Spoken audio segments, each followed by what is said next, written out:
mana isan'andro fandaharana tolotry ny fikambanan'ny mpiara-mamaky ny baiboly eto Madagasikara.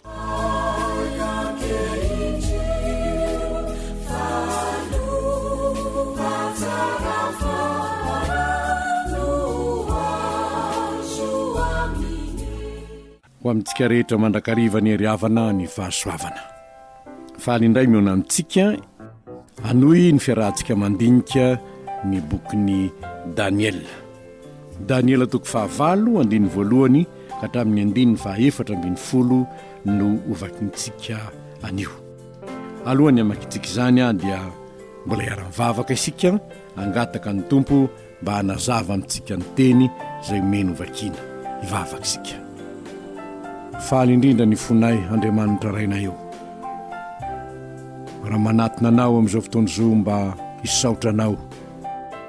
Noho ny tombonandro omenao anay, noho ny tombontsoa omenao anay, noho ny fahasalamana omenao anay, ary indrindra noho ny fanananay ny teninao. Misaotra tompo. Handinika izany teninao izany ray izahay.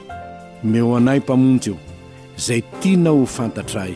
Avy amin'ny alalan'izao teninao izao, hanitsy ny fiainanay. Ahatonga anay ho mafiorina amin'ny fanomponanao sy hanao ny sitraponao mba ho voninahitry ny anaranao tompo ny antony havelomanay. Amin'ny anaranao Kristy tomponay no anaovanay izany vavaka izany. Amen. Daniela toko 9 ny andininy voalohany ka hatramin'ny andininy 14 no anjarantsika anio. Vakintsika amin'ny anaran'ny tompo izany. Tamin'ny taona 7 nanjakan'ny Belsazara mpanjaka dia nisy fahitana niseho tamiko. Izaho Daniel taorian'ilay niseho tamiko tamin'ny voalohany. Ary nahita tamin'ny fahitana aho, ka raha mbola nijery aho dia indro tao Sosana, tao amin'ny lapan'ny mpanjaka izay ao amin'ny tany Elama aho. Ary nahita tamin'ny fahitana aho, ka teo anomoron'ny ony olay aho. Dia natopiko ny masoko, ka hitako fa indro nisy ondrilahy izay nitsangana teo amoron'ny ony, izay manana tandroka 2. Lava ireo tandroko ireo, ary ny anankiray lava noho ny anankiray, nefa lay lavalava kokoa noho ny posaka taorina.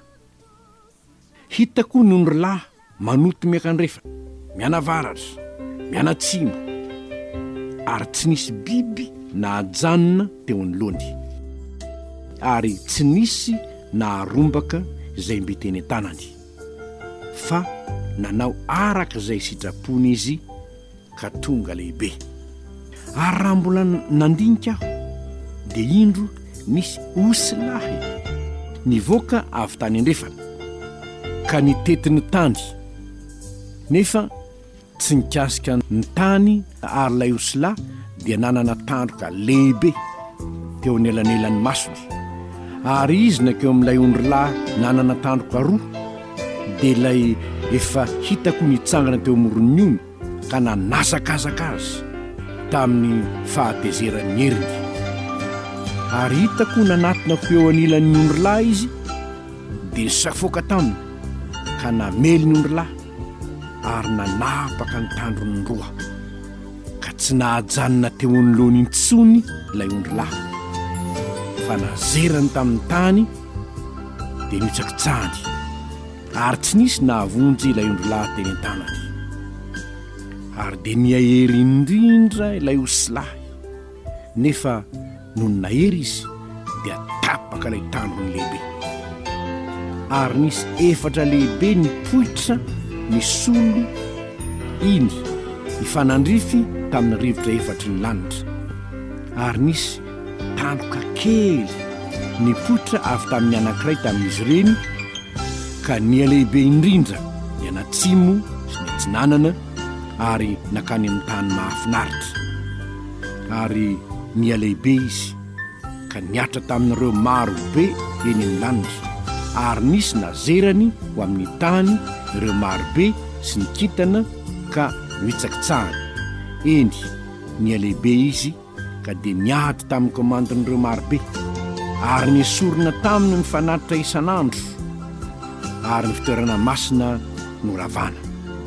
Ary nisy maro be mba amin'ny fanatitra isan'andro natolotra azy noho ny fahadisoana dia nazerany ho amin'ny tany ny fahamarinana ary niasa izy sady nambinina. Dia nandreny masina anankiray ny teny aho, ary nisy masina iray koa nanao tamin'ilay ny teny hoe: mandra-pahoviana ny fahitana mandrakariva sy ny fahotana mahatonga fandravana mba hanolorana ny fitoerana masina sy ireo maro be ho fanitsaka. Ary eo izy tamiko 340 andro, ary no ny afaka izany dia amin'izay vao hodiovina ny fitoerana masina. Ray masino, manamasinana amin'ny fahamarinana, ny teninao ny fahamarinana.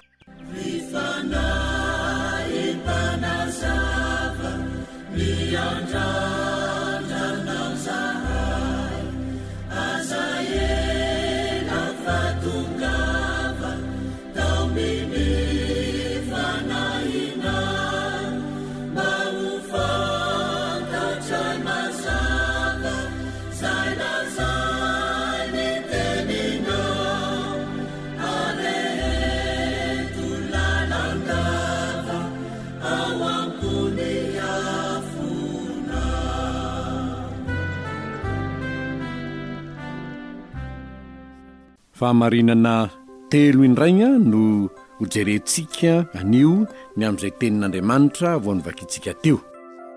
Ny fahamarinana voalohany dia izao: fahitana hafa indray no nanehoan'ny Tompo tamin'ny Daniela ny amin'ny fanjakana ho avy. Fahitana hafa indray no nanehoan'ny Tompo tamin'ny Daniela ny amin'ny fanjakana ho avy. Efa hitantsika ny nofin'ny Nebokadnezara, hitantsika tany amin'ny Daniela 2 zany. Dia nanonofy koa Daniela ao amin'ny 7. Eto indray nefa sika dia fahitana no nasehon'Andriamanitra taminy. Hitantsika amin'izany fa Andriamanitra dia afaka manambara amintsika amin'ny fomba samihafa, indrindraindrindra amin'ny mpanompony, afaka manambara amin'ny fomba samihafa ny ho avy na izay tiany mampitaina aminy. Manana ny fomba hitenenany amin'ny mpanompony tokoa manko ny Tompo. Eto dia fahitana no nanehoany azy. Fahitana inona no hitany eto? Ondrilahy sy osilahy. Ondrilahy sy osilahy. Tsara ihany aloha ny mampahafantatra antsika, satria misy ifandraisany amin'ny nofin'ny Nebokadnezara ao amin'ny Daniela 2 sy ny nofin'ny Daniela ao amin'ny 7 ity fahitana naseho eto ity. Ny tsara ho marina nefa dia izao: ny elanelan'ny fotoana nanofisan'ny Nebokadnezara ao amin'ny Daniela 2 sy nanofisan'ny Daniela amin'ny 7 dia tokony 7 taona.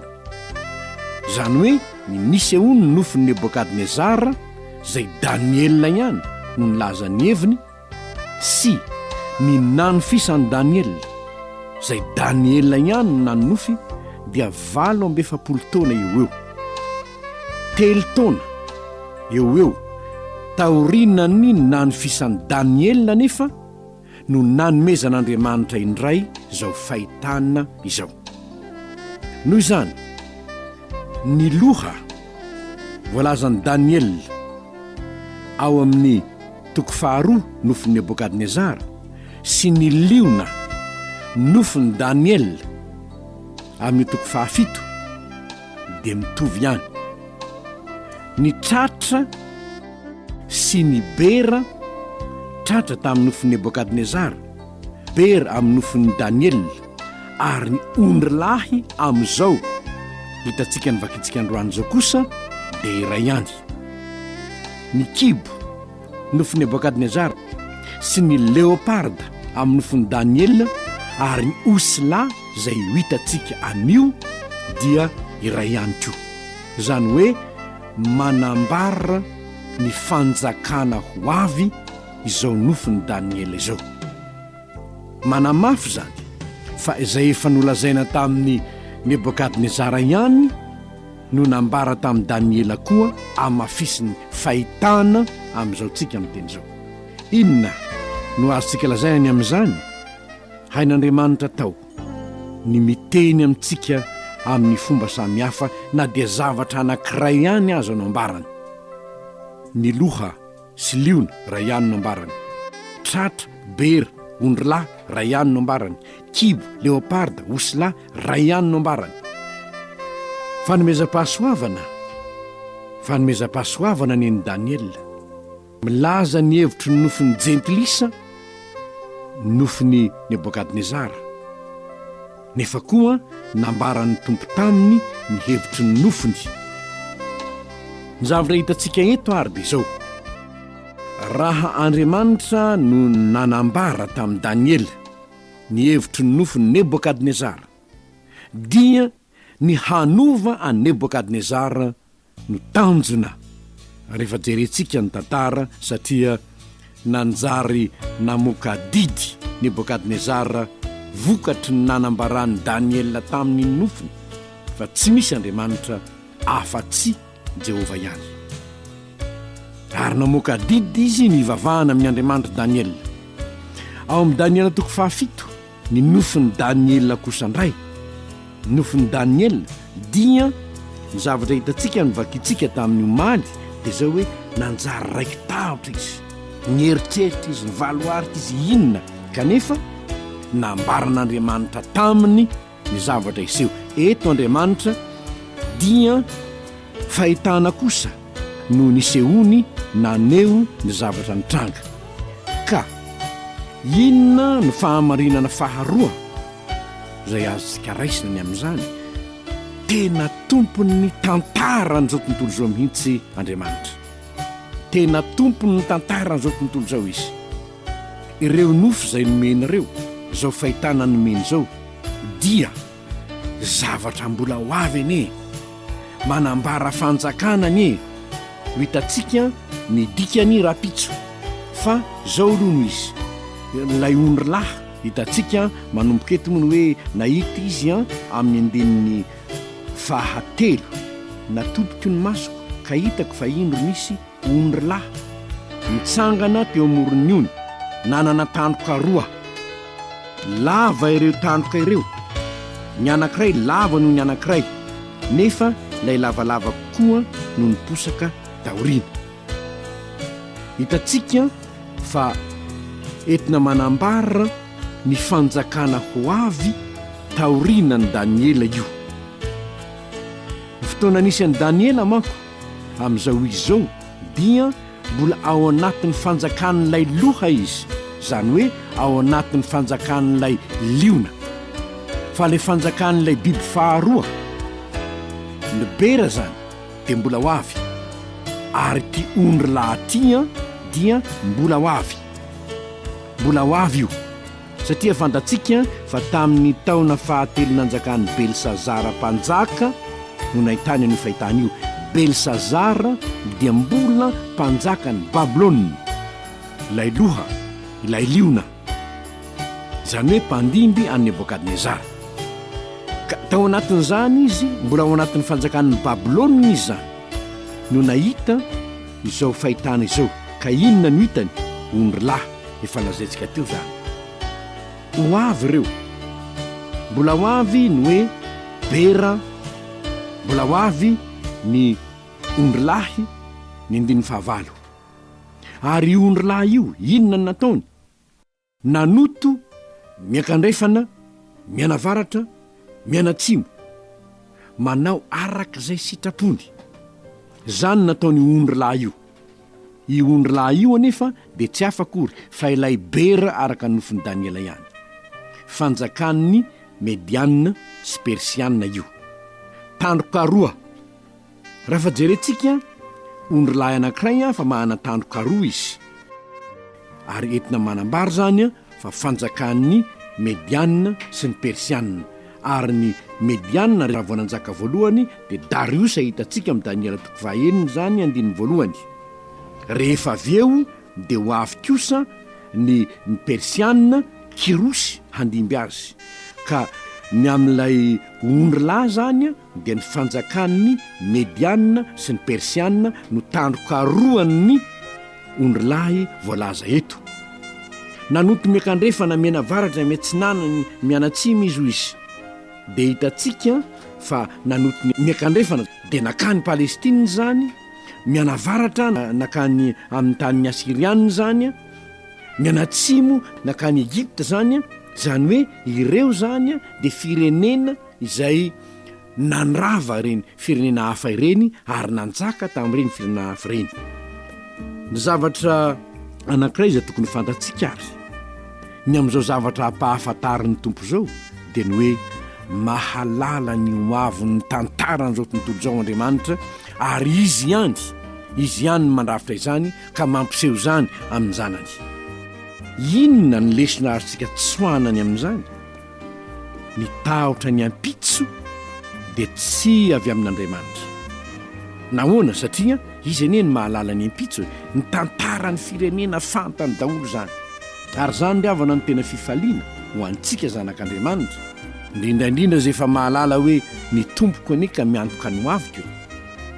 Mahafinaritra ahiriry havana ary tiako mihitsy manao tsenjery mihitsy azy lay voalazan'ny Paoly raha naotra ny Filipianina izy noho ny fahatokiny anio Andriamanitra mahalala ny tantaran'ny firenena sy tantaran'ny fiainantsirairay avy io. Hoy manko izy raha nanoratra ho an'ny Filipianina: aza manahy na inona fa aoka ny fivavahana sy ny fifonana mba amin'ny fisaorana no entinareo manambara ny fangatanareo amin'Andriamanitra amin'ny zavatra rehetra. Ary ny fiadanan'Andriamanitra izay mihoatra noho ny fahalalana rehetra hiaro ny fonareo sy ny hevitrareo ao amin'ny Kristy Jesosy. Aza manahy na inona. Efa niteny an'io tokoa manko Jesosy ao Mateo 5:9. Aza manahy na inona izy ka tsaono ny fanjakan'Andriamanitra sy ny fahamarinany hanampy anareo ny zavatra rehetra. Ary amin'izany dia aza manahy ianareo hoe inona no hoaninay, inona no sotroinay, inona no tafianay. Ka tsahin'ny jentilisa fatratra zany izy fainenareo ka tsaho alohan'ny fanjakan'Andriamanitra sy ny fahamarinany hanampy anareo ny zavatra rehetra. Nahoana? Satria na dia ny tantara tamin'ny andron'ny Daniela azany zavatra mbola vao avy efa fantatr'Andriamanitra sady ka nambarany tamin'ny Daniely zany. Dia mipetraka amintsika ny fanontania, mazana isika ny femitebitebiny amin'ny hoavy. Adinitsika manko, adinitsika fa ilay Andriamanitra zay vavahantsika anie ka tompon'ny ampitso mahalala ny hoavinao anie izy tahaka izao ny ahafantarany ny hoavin'ny fanjakana samihafa tamin'ny andron'ny Daniely izao no ahafantarany ny atsipo iray mpiainanao amin'ny hoavy, indrindra raha nametraka ny hoavinao teo ampelantanany ianao. Araka ny tenin'ny tompo hoe apetraho amiko ny fanahinareo rehetra, makanesa ty amiko fa izano hanome anareo fitsaharana. Hoy ilay mpanoratra iray hoe les soucis sont des intérêts des pseudo-difficultés que vous payez à l'avance. Adikako tsotsotra, ny fanahiana dia zana-bola ny toa fahasairanana ho avy nefa alohanao sahady. Mbola tsy fantatra akory na ho avy na tsy zany zavatra zany dia efa mitebiteby sahady ianao. Ohatra hoe hanao fanadinana ianao, efa mitebiteby anahoana re zay vitako ve sa ty ho haiko va re sa ahoany, dia efa manjary mangovotra na ny sainao aza. Ianao anefa kristianina, efa nianatra tsara ianao, efa nivavaka ianao, zao sisanao taonao apetraho amiko ny fanahinareo rehetra, aza mangovotra. Ry havana, mahalala no avy ny firenena tokoa ny tompontsika, ary noho izany anjarantsika ny mametraka izany fanarentsika izany eo ampelantanany, tsy ny manahy ny ho avy fa mikatsaka ny fanjakany sy ny fahamarinany amin'ny fiainako anio. Raha vao miposaka ny anio, ny anjarako dia zao: anio indray tompo ao, hanao ny sitraponao aho, andeha amin'ny fahamarinanao aho, ny teninao no faneliny tongotra fanazavana ny lalako. Fa ny ampitsiko ve miantoko zany ianao, matoko zany aho Andriamanitra raha eo.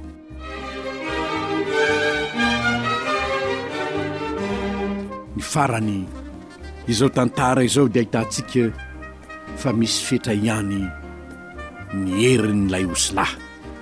Misy fetra ihany ny herin'ilay Osolahy. Hitantsika amin'ny 19 fa nahery indrindra io Osolahy io, nahery izy ary dia niahery indrindra ilay Osolahy, nefa no nahery izy dia tapaka ilay tandrony lehibe ary nisy efatra lehibe nipoitra ny solo iny ny fanandrify tamin'ny rivotra efatry ny lanitra iny. Nahery tokoa ilay Osolahy, nitetin'ny tany rehetra izy, voaka avy tany andrefana izy, nitetin'ny tany rehetra, nakeo amin'ilay ondrolahy izy. Inona nataony? Nanazakazaka azy tamin'ny fahatezerany heriny izy, ary hitako nanatona ho eo amin'ilay ondrolahy izy izy dia nisafoka taminy ka namely ny ondrolahy, nanapaka ny tandrony roa, tsy nahajanona teo ny lohany tsony ilay ondrolahy, nazerany tamin'ny tany, nitsakitsahany, tsy nisy nahavonjy ilay ondrolahy. Tena nahery ilay Osolahy, nahery. Kanjo hitantsika fa rehefa natanjaka izy, nisy tandroka kely nipotra avy tao, dia inona ny zavatra nefa rany nefany? Niahery izy kanjo tapaka ilay tandrony lehibe, tapaka ilay tandrony lehibe. Hitantsika raha ampitso moa ny hevitra izao tantara izao, fa ny zavatra hita dia ny hoe raha milaza fanjakana ilay ondrolahy sy ilay Osolahy hitantsika teto, dia tapaka ihany ny heriny tamin'ny fotoanany, na dia natanjaka sy nampiorooro azy izy, tsisy afaka nijanona teo anatrehany na ny andrefana na ny atsimo na ny atsinanana, nitetiny tany rehetra izy, na nitsakitsaka ny fahamarinana izy, na nirava ny alitara izy, zavatra nataony zany. Saingy izao na izany aza ny nataony, nisy fetra ihany na aretan'ny heriny. Inona ny lesona tsoahantsika amin'izany? Inona ny lesona tsoahantsika amin'izany? Aza mihevitra fa raha manana hery isika anio dia ho mahery mandrakizay. Izany manko ny tena olana eo amin'ny fiainana mazana. Na rehefa mihamatavy jesorona dia mamelodaka, fa heveriny fa hijanona atavy mandrakariva eo izy. Andriamanitra ny mametra ny fotoana hanapahana ny tandroko ilay Osolahy. Ary rehefa tapaka ny tandroko ilay Osolahy, hanao ahoana kosa? Hanao ahoana kosa ny olona no hitsakitsahany? Hanao ahoana ny firenena no hitsakitsahany? Hifaly izy, ahita ny fahalavoan'ilay Osolahy. Ry havana, ny tokoantsika ny amin'izany dia izao, angamba mety ho isan'ny voahitsakitsaka ianao, angamba ilay olona nilay hery manitsakitsaka anao dia mahatonga anao anao hoe dia ahoana ihany aty, rahoviana no mba tsarovy, fa na iza mahery tahaka nyty Osolahy ty voafetra ihany ny fotoanany. Ary zany tompoko no nahatonga ny Isaiam-paminany anao hoe tsy anjombona mandrakariva ilay efa nzoim-pahoriana, satria na dia mahery aza ny asan'ny devoly izay mety manitsakitsaka ny fiainanao, tahaka ty Osolahy ty manitsakitsaka ny fiainan'ny ilay ondrolahy teo anoloany, voafetra ihany zany heriny zany. Raha manatona ny tompo anao dia ny tompo no hanapaka ny tandroko ilay Osolahy. Na iza manitsakitsaka anao azonao ataony manatona ny tompo, dia ny tompo ihany no hiady ho anao rehefa manginy eo anatrehany ianao. Rehefa matoky azy ianao ka mametraka ny fiainanao aminy, dia ho tapahany tandroko ilay Osolahy, ilay fahavalonao, izy no hiady ho anao. Efa hitantsika tao ny tantaran'Israely zany, engany kapaherytsika izao fahitana ny tantara nasehon'Andriamanitra tamin'ny Daniely zao. Hitantsika raha pitso iza marina moa rehefa njakana voalaza ireo. Hivavatsika. Sotranao izay Andriamanitra no ny famindramponao, mahatsiaro fa tena tompony ny tantara ianao. tsotranao zay no fampahirezana azonay fa mahalala no avy tokoa ianao ka tsy tokony hatao zay ary na inona toherin'ny osila mamely anay eto amin'ity zao tontolo zao ity voafetra ihany ny fotoana ananan'izany ery zany ataovy mahay matoky anao zay tompo raha misy aminay mahatsiary vo hitsakitsaky ny osilahy hitsakitsahany devoly sy ny asany maizina hatoky zahay fa ho avy ny fotoana hanafahanao anay satria misy fetra ihany ny heriny reny fahavalo ny zanakao reny manao ny dera sy ny lahazary ny voninahitra raha io amin'ny anaran'i Jesosy tomponay amen.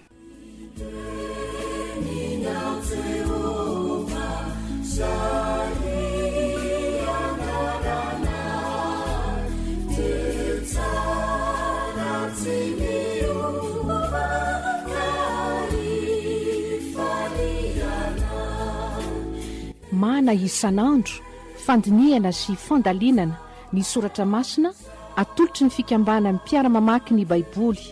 Raha nahalinanao zany azo atao ny mividiky CD izay hafarana amin'ny fikambana amin'ny mpiara-mamaky ny baiboly Totobato Ranavalona voalohany Antaninarenina.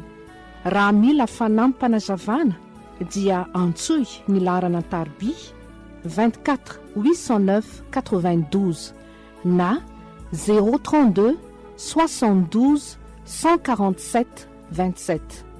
Ho anareo any amin'ny faritra kosa mifandraisa na manatona ny mpiandraikitry ny fikambanana any amin'ny faritra misy anareo.